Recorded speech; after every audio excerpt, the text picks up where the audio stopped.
Hi, this is Bala's Brain and I'm Brighty. It's a Monday. കഴിഞ്ഞ മൺഡേയിൽ ഞാൻ ചെയ്തോണ്ടില്ലെങ്കിൽ കഴിഞ്ഞ Mondays ഞാൻ ചെയ്തുകൊണ്ടിരുന്ന വീഡിയോ എന്ന് പറയുന്നത് the brain science in 30 seconds. ആ വീഡിയോസ് എന്ന് പറയുന്നത് ഞാൻ വോയിസ് ഓവർ ചെയ്തിരുന്നതായിരുന്നു. പക്ഷെ അതിനെക്കാട്ടി കുറച്ചുകൂടി നിങ്ങളത് സംസാരിക്കണം അല്ലെങ്കിൽ എഫക്റ്റീവായിട്ട് എന്തെങ്കിലും കമ്മ്യൂണിക്കേറ്റ് ചെയ്യണം എന്ന് തോന്നി. And then I came up with this content story. അപ്പൊ ശരി, നമുക്ക് സ്റ്റോറിയിലോട്ട് പോവാം.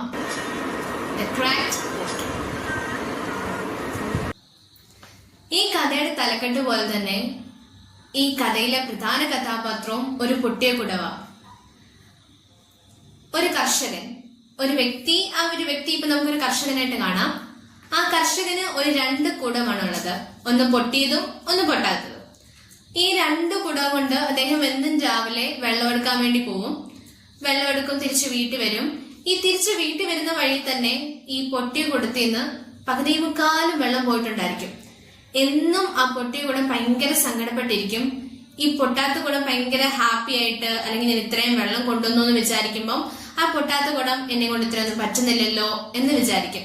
അങ്ങനെ എനിക്ക് ഒരു ദിവസം ഇങ്ങനെ വന്നുകൊണ്ടിരുന്ന സമയത്ത് യജമാനടുത്ത് പറഞ്ഞു, എന്നോട് ക്ഷമിക്കണം, എന്നെ കൊണ്ട് ഇത്രയും വെള്ളം കൊണ്ടുവരാൻ പറ്റത്തില്ല, അല്ലെങ്കിൽ ഞാൻ ഇത്രയും വെള്ളം എന്നും കളയുക എന്നൊക്കെ പറഞ്ഞ് കുറേ സങ്കടം പറഞ്ഞു. അതിന് യജമാനൻ തിരിച്ച കുടത്തിനോട് ചോദിച്ചൊരു ചോദ്യമുണ്ട്, നീ വരുന്ന വഴിയില് കുറെ പൂക്കൾ നിൽക്കുന്നത് കണ്ടില്ലേ എന്ന് ചോദിച്ചു. അന്നേരം പറഞ്ഞു, അതേ ഞാൻ കണ്ടല്ലോ. പക്ഷെ ആ യജമാനൻ തിരിച്ചു പറഞ്ഞു, ഞാൻ ആ പൂവിനെ ഒന്നും അല്ലെങ്കിൽ ആ പൂവായിട്ട് അവിടെ നട്ടതല്ല. അതിനെല്ലാം കുറെ വിത്ത് ഞാൻ നീ പോകുന്ന വഴി തന്നെ ഞാൻ കുഴിച്ചിട്ടതിന് കാരണം എനിക്കറിയാമായിരുന്നു നീ എന്നും രാവിലെ നിന്റെ ആ പൊട്ടിയ ഭാഗത്തു നിന്നുള്ള വെള്ളം കാരണം എന്നും അതിനെ നനയ്ക്കും വെള്ളം എന്നുള്ള കാര്യം. അതുകൊണ്ട് ഇന്ന് വിത്തുകളെല്ലാം പൂവായിട്ട് വന്നു, അല്ലെങ്കിൽ നീ കാരണമായിട്ട് ഇത്രയും വലിയൊരു കാര്യം നടന്നു എന്നുള്ള കാര്യം ആ യജമാൻ ആ കുടത്തിനോട് പറയാം. നമ്മളിൽ പലരും ഇങ്ങനെ ആയിരിക്കും. നമ്മൾ നമ്മുടെ ഇംപെർഫെക്ഷൻസിലോട്ട് മാത്രം നോക്കും, അല്ലെങ്കിൽ അതുകൊണ്ട് മറ്റുള്ളൊരാൾക്ക് എന്ത് ഗുണമുണ്ടായി അല്ലെങ്കിൽ എന്ത് മാറ്റം സംഭവിച്ചു എന്ന് നമ്മൾ ചിന്തിക്കത്തില്ല.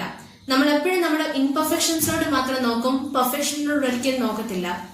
ഒരു വലിയൊരു ചുമര് അത് ഭയങ്കര ഭംഗിയായിട്ട് പെയിന്റ് ചെയ്തിട്ടുണ്ട്, പക്ഷെ അതിന്റെ ഒരു ഭാഗത്ത് ചെറിയൊരു കറ എവിടോ വന്നു. നമ്മുടെ എല്ലാരെയും കണ്ടു പോകുന്നത് അയ്യോ ദേവിടെ കറ പറ്റി എന്നേ നമ്മൾ പറയത്തുള്ളൂ, അല്ലാണ്ട് അത്രയും നല്ല ഭാഗമായി പെയിന്റ് ചെയ്ത് വെച്ചേക്കുന്നു എന്ന് നമ്മൾ പറയത്തില്ല. അതുപോലെ നമ്മൾ ഒരിക്കലും നമ്മുടെ ഇംപെർഫെക്ഷൻസിനോട് നോക്കാതെ നമ്മുടെ പെർഫെക്ഷനോട് നോക്കാൻ നമ്മൾ കുറെ ശ്രമിക്കണം. അല്ലെങ്കിൽ ആ ഇംപെർഫെക്ഷൻസ് ആയിരിക്കും നമ്മളെ യുണീക്ക് ആക്കുന്നതും, അല്ലെങ്കിൽ നമ്മളെ കുറച്ചുകൂടി നമ്മളായിട്ട് മാറ്റുന്നതും. And that's for today.